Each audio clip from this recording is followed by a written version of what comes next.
ये जो सियासी हलचल अब मचने लग गई है या कोशिश हो रही है इस हवाले से, खैबर पख्तूनख्वा की हुकूमत, मखसूस नशिस्तों का फ़ैसला, इसके बाद आपको क्या लग रहा है खैबर पख्तूनख्वा में हुकूमत गिराने की कोई कोशिश बाज़ाब्ता तौर पर हुई है, कोई प्लान का हिस्सा है आपकी खबरों के मुताबिक?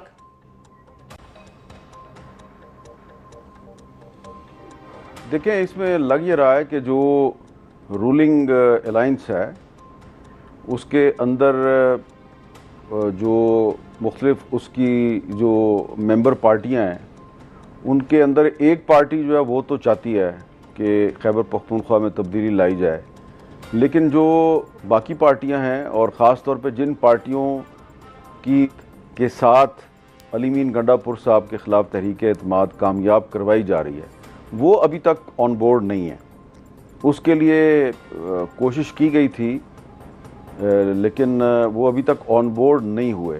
ख़ास तौर पे जो JUIF है, क्योंकि उनके काफ़ी मेंबरान हैं खैबर पख्तूनख्वा असम्बली में, और ये जो मखसूस नशस्तों का फ़ैसला आया सुप्रीम कोर्ट का, इसके बाद उनका भी नंबर जो है वो बढ़ गया है, वो भी ऑन बोर्ड नहीं है। ANP भी ऑन बोर्ड नहीं है, पीपल्स पार्टी भी ऑन बोर्ड नहीं है। अलबत्ता मुस्लिम लीग नून के अंदर कुछ लोग जो हैं वो कोशिश कर रहे हैं कि तहरीक एतमाद के लिए कोई कंसेंसस कैंडिडेट जो है उस पर इत्फाक राय कर लिया जाए। मानेंगे वो नहीं, ये मैं आपको बता दूं, मानेंगे नहीं वो, लेकिन उनकी कोशिश तो चल रही है। लेकिन अली मीन गंडापुर साहब जो हैं उनके बारे में ये तासुर इसलिए पैदा हो गया कि उनके ख़िलाफ़ कोई कार्रवाई होने वाली है। बुनियादी वजह उसकी ये है कि उनकी जो तहरीक इंसाफ के अंदर जो इख्तलाफात हैं वो आजकल बहुत हाईलाइट हुए हैं, तो उसकी वजह से शायद ये एक तासुर बन गया कि जो उनकी पार्टी के 35 जो आज़ाद अरकान हैं जो कि खैबर पख्तूनख्वा असम्बली के मेंबर हैं, तो उनमें से अगर 20-25 तोड़ लिए जाएँ तो तहरीक एतमाद कामयाब हो सकती है। तो उसमें मेरा ख्याल है कि होमवर्क सही नहीं था जो इस्लामाबाद में बैठ के सोच रहे थे अच्छा। कि तहरीक एतमाद कामयाब की जाए। उनको ये नहीं था पता कि वो जो 35 हैं वो एक्चुअली इंडिपेंडेंट नहीं है। वो 35 जो हैं वो सारे के सारे जो हैं वो सुन्नी इत्तेहाद कौंसिल में शामिल हो चुके हैं, और सुन्नी इत्तेहाद कौंसिल जो है वो अगर उसके डिसिप्लिन को वो वायलेट करेंगे तो साहबजादा हामिद रजा साहब उनके खिलाफ कोई ना कोई लीगल एक्शन भी ले सकते हैं। अच्छा, तो फिर मीर साहब जब ये वजह जिसकी वजह से ठीक है, तो फिर मीर साहब अब एक और स्टेटमेंट याद आ रही है, जिस तरह से आपने बताया कि पीपल्स पार्टी, ANP, फजलुर रहमान साहब ये अभी ऑन बोर्ड नहीं है इस सारे प्लान के हवाले से, लेकिन अली जो गंडापुर साहब की हुकूमत है उसके जो एक और बड़े नाकिद हैं, बड़े सख्त मुखासमत रखने वाले गवर्नर खैबर पख्तूनख्वा, वो ये कहते हैं कि मेरे हाथ में 50 लोग हैं ऑलरेडी। तो वो किस पैराए में बात कर रहे हैं, किस कॉन्टेक्स्ट में कर रहे हैं, उनका कोई और होमवर्क हुआ है क्या? देखिए शफा साहबा, एक बड़ी मैं सीधी सी बात करूंगा, जब तक मोहम्मद अली सैफ अली मीन गंडापुर के साथ है तो गवर्नर खैबर पख्तूनख्वा के हाथ में 50 आदमी हों या 100 आदमी हों, मुझे नहीं लगता कि उनके ख़िलाफ़ तहरीक एतमाद को कामयाब कराना इतना आसान होगा। क्योंकि अली मीन गंडापुर साहब जो हैं वो ठीक है, वो उनका ताल्लुक़ PTI के साथ है, लेकिन और बहुत सी जगहों पर भी उन्होंने अपने ताल्लुकात ठीक रखे हुए हैं, और उसका सबसे बड़ा सबूत बैरिस्टर मोहम्मद अली सैफ का उनकी हुकूमत का तर्जुमान होना है। बस मैं इतना ही कहूँगा, और गवर्नर साहब को चाहिए कि वो बैरिस्टर मोहम्मद अली सैफ साहब जो हैं पहले उनको तोड़े तो फिर मामला आगे बढ़ेगा। अच्छा, बड़ा ही की पॉइंट आपने हाईलाइट किया। वैसे तो हम समझ सकते हैं कि कोई भी अदम एतमाद पाकिस्तान में किस तरीके से कामयाब होती है, खास मखसूस उसकी सपोर्ट चाहिए होती है, लेकिन बैरिस्टर सैफ के ऊपर आपने खासा एक वो रखा है पॉइंट। अब लोग उनको अपनी पार्टी में भी खासा उस नज़र से देखेंगे, वैसे तो वो एक अलग नज़र से देखते ही हैं उनको, लेकिन अब और ज़्यादा उनकी उठने बैठने पर मज़ीद वो एक होगा उनके ऊपर। अच्छा, ये बताइए मीर साहब कि फजलुर रहमान साहब जो अली अमीन साहब से बड़ी सख्त एक अगर हम इख्तिलाफ कहें या लड़ाई कहें, और अली अमीन साहब भी जब मौलाना के साथ बातचीत भी हो रही थी तो भी अली अमीन साहब की स्टेटमेंट्स उनके खिलाफ आते हुए रुकती नहीं थी, और मौलाना साहब ने हालांकि कुछ दफ़ा रिफ्रेन भी किया, उनके बारे में जवाब भी नहीं दिए, लेकिन अली अमीन साहब ने फिर भी अपने आप को जो है वो रोका नहीं। तो अपने बदतरीन दुश्मन को, सियासी दुश्मन को मौलाना साहब रेस्क्यू कर गए, ये हम कह सकते हैं? नहीं, ये हम बिल्कुल भी नहीं कह सकते। मौलाना साहब जो हैं उनका ये ख्याल है कि अली मीन गंडापुर साहब जो हैं, अगर उनको तहरीक अदम एतमाद के ज़रिए चीफ मिनिस्टरशिप से हटाया गया तो वो एक सियासी शहीद बन जाएंगे, वो मजलूम बन जाएंगे। तो इस वक्त उनका ये ख्याल है कि अली मीन गंडापुर साहब जो हैं वो न सिर्फ ये कि सूबे में बड़े अनपॉपुलर हैं, बल्कि within the ranks of Pakistan Tehreek Insaf वो बहुत ज़्यादा अनपॉपुलर हैं, वोटर भी उनसे खुश नहीं है। और ये उनके ख्याल में एक सुनहरी मौका है कि अगर इनको कंटिन्यू करवाया जाए अली मीन गंडापुर साहब को, और एक ऐसे मौके पर कंटिन्यू करवाया जाए जबकि जो इमरान खान साहब के बहुत से जो करीबी लोग हैं वो भी अली मीन गंडापुर से खुश नहीं हैं, तो उसके बावजूद अगर वो कंटिन्यू करते हैं तो इससे खैबर पख्तूनख्वा सूबे में तहरीक इंसाफ की अनपॉपुलरिटी में इजाफा होगा और अली मीन गंडापुर साहब जो हैं उनके जो सियासी मुखालफीन हैं उनको फ़ायदा होगा। तो मौलाना फजलुर रहमान साहब की नज़र जो है वो अगले इलेक्शन पे है, और अगले इलेक्शन में कामयाबी के लिए वो समझते हैं कि बहुत ज़रूरी है कि Ali Amin Gandapur must continue as chief minister. बिल्कुल सही है। हालांकि इसी किस्म की बात मियां नवाज शरीफ साहब भी 2022 में किया करते थे। मीर साहब, आपको याद होगा कि वो भी ये कहते थे कि इमरान खान की हुकूमत मत गिराओ, ये अपने वजन के तहत खुद अब गिर जाएंगे, ये अनपॉपुलर हो रहे हैं, इनको मजीद अनपॉपुलर होने दो।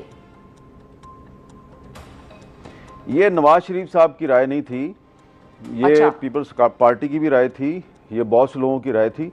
और क्योंकि आपको याद है ना कि जिस ज़माने में ये तहरीक अदम एतमाद का खेल शुरू हुआ था ये 2021 था, तो मेरे पर उन दिनों में पाबंदी थी। जी। मेरे पास काफ़ी फालतू टाइम होता था, तो मैं इस्लामाबाद में हर उस जगह पे पहुंच जाता था जहाँ पे कोई इस तरह की साजिश हो रही होती थी, और रात को लेट नाइट तक मैं उनके साथ बैठता था। तो ऐसी ही एक महफिल थी जिसमें कि शहबाज शरीफ साहब थे, बिलावल साहब थे, और इसके अलावा JUI के कुछ लोग थे। और मैं आपको ये भी बता देता हूँ कि उस वक्त शेख रुहेल असगर साहब जो हैं वो मुस्लिम लीग नून के MNA थे, तो उन्होंने एक खाने पे बुलाया हुआ था सबको, वहाँ पे उन्होंने मुझे भी बुला लिया। अच्छा। तो अब वो MNA नहीं है। तो वहाँ पर मैंने इन सब से पूछा था, ये मैंने खुद पूछा था शहबाज शरीफ साहब से, बिलावल साहब से, और गफूर हैदरी साहब थे वहाँ पे। मैंने इन तीनों से पूछा था कि आप इकट्ठे हैं सारे, और भी लोगों को आप ला रहे हैं, तो आप ये नहीं समझते कि अगर आप इमरान खान को तहरीक अदम एतमाद के ज़रिए हटाएंगे तो वो इस वक्त बहुत अनपॉपुलर है, तो वो एक हीरो बन जाएगा। तो इन सब का ये ख्याल था कि उन्होंने मुल्क तबाह कर दिया है, मुल्क बचाने के लिए इमरान खान को हटाना बड़ा ज़रूरी है। तो मैंने उनसे कहा कि देखें, बात यह है कि इतना तो मैं भी बेवकूफ़ नहीं हूँ, मुझे भी पता है कि जो जनरल बाजवा साहब हैं वो एक्सटेंशन लेना चाहते हैं, एक और एक्सटेंशन लेना चाहते हैं, तो इसके लिए वो थोड़ा प्रेशराइज कर रहे हैं इमरान खान को, तो इसके लिए वो आपको इस्तेमाल कर रहे हैं। तो अगर आप लोग इस्तेमाल हो रहे हैं तो आपको लगता है कि इमरान खान साहब जो हैं वो इस तरीके से जनरल बाजवा साहब को एक्सटेंशन देने के बाद वो आपकी बात सुनेंगे? तो ये आए बाएँ शाएँ कर रहे थे सारे। तो नवाज शरीफ साहब जो हैं वो उस वक्त लंदन में बैठे हुए थे, और उस वक्त शाहिद खाकान अब्बासी साहब बहुत आ जा रहे थे उनके पास। बाजवा साहब और नवाज शरीफ साहब के दरमियान शाहिद खाकान अब्बासी साहब ने काफ़ी पैगाम रसानी भी की। तो ये एक तासुर है कि जी नवाज शरीफ साहब जो हैं वो चाहते थे कि इमरान खान के ख़िलाफ़ तहरीक अदम एतमाद ना लाई जाए। जो तहरीक अदम एतमाद आई थी वो नवाज शरीफ साहब की कंसेंट से आई थी, उनकी मर्ज़ी से आई थी, और उसके बाद फिर जब तहरीक अदम एतमाद टेबल हो गई, उसके बाद बाजवा साहब ने और जनरल फैज़ साहब ने कोशिश की कि ये वापस हो जाए, और ये सारे जो हैं इनको बुलाकर बाजवा साहब ने कहा इसको वापस करो। वहाँ पर जो बलूचिस्तान के कुछ रहनुमा थे वो डट गए थे, उसमें खालिद मक्सी साहब थे, उसमें अख्तर मैंगल साहब थे, और एक और बलूचिस्तान के रहनुमा थे। 3-4 जो बलोच रहनुमा थे ये डट गए थे। तो ये तासुर बिल्कुल गलत है कि जी नवाज शरीफ साहब जो हैं वो तहरीक अदम एतमाद के। लेकिन मीर साहब, यही दोनों हजरात फिर PDM हुकूमत का भी हिस्सा बने थे, अगर उस वक्त वो डट भी गए थे कि हम नहीं इसका वो बनते पार्ट। आप अख्तर मैंगल साहब की बात कर रहे हैं और खालिद मक्सी साहब की बात कर रहे हैं? जी हाँ, ये बिल्कुल बने। खालिद मक्सी साहब जो है उन्होंने तो जनरल बाजवा को यहाँ तक कहा था उस मीटिंग में कि बाजवा साहब, मैंने तो अभी 24 घंटे पहले जो है बाप पार्टी जो है उसकी तरफ से प्रेस कॉन्फ्रेंस का ऐलान किया और मैंने इनकी हमायत की है। तो अब आप कह रहे हैं जी कि तहरीक अदम एतमाद वापस लो और इमरान खान शुड कंटिन्यू, तो ये तो फिर आप इस तरह करें, फिर आप मार्शल लॉ लगा दें इस मुल्क में, अगर आपने इस तरह ही करना है। तो ये देखिए ज़रा, बाप पार्टी जिसके बारे में कहा जाता था कि वो बिल्कुल इस्टेब्लिशमेंट की जेब में थी, उसके रहनुमा खालिद मक्सी साहब ने इनकार कर दिया। बाद में अख्तर महगल साहब पीडीएम में शामिल हुए, लेकिन फिर उनके इख्तलाफात हो गए, क्योंकि वो उनके इख्तलाफात इमरान खान से भी हुए थे। वो इमरान खान के साथ भी एक पॉइंट पर उनके साथ गए थे कि आप लापता अफराद का मसला हल करें। जब वो मसला हल नहीं हुआ, उन्होंने उनका साथ छोड़ दिया। फिर पीडीएम की गवर्नमेंट में भी उनका यही फड्डा था, और अभी भी उन्होंने जो असेंबली से इस्तीफा दिया हुआ है, उसके पीछे भी यही कहानी है। बिल्कुल तो सही है। इसलिए आप ये कह सकते हैं कि इमरान खान के खिलाफ तहरीक एतमाद में वो लोग इनके साथ थे, लेकिन अब तो वो इनके साथ नहीं। हाँ जी, अब इनके साथ नहीं। तारीख बस बड़ी बेरहम होती है, बहुत सारे लोगों को बेनकाब करती जाती है साथ साथ। अच्छा मीर साहब, ये बताएं आप कि पीपल्स पार्टी इस वक्त की क्या सिचुएशन है? कल हमारे प्रोग्राम में साहिबजादा हामिद रजा साहब थे, वो ये कह के गए हैं कि अब परेशान होने का वक्त वफाक का आ गया है, और वफाक में भी कुर्सियाँ तब्दील हो सकती हैं, कोई और फ्रंट पे आके बैठ सकता है, तो नून लीग के लिए खासा परेशानी का वक्त है। और साथ ही खबर ये भी उड़ी हुई है कि पीपल्स पार्टी जो है वो बाकायदा तौर पर कैबिनेट में शायद शामिल होने की हवाले से बाज़गश्त भी चल रही है, बातचीत हो रही है, सोच विचार हो रहा है। आपकी इस हवाले से क्या इतलात हैं? पीपल्स पार्टी अभी कहाँ खड़ी है, क्या हो रहा है? वज़ीर आज़म शहबाज शरीफ साहब कोशिश कर रहे हैं, काफ़ी अरसे से पीपल्स पार्टी को कन्विंस करने की कोशिश कर रहे हैं कि आप फेडरल गवर्नमेंट का हिस्सा बन जाएं, क्योंकि अभी पीपल्स पार्टी जो है ना, वो सिर्फ कॉन्स्टिट्यूशनल पोजीशंस लेके बैठी हुई है। प्रेसिडेंट ऑफ पाकिस्तान का ओहदा है, और 2 सूबों की उनके पास गवर्नरशिप है, तो इन ओहदों पे वो बैठे हुए हैं। तो लेकिन शहबाज शरीफ साहब चाहते हैं कि वो कैबिनेट में भी शामिल हो जाए। उसके लिए उन्होंने उनको 5-6 बड़ी अहम वजारतें भी ऑफ़र की हैं।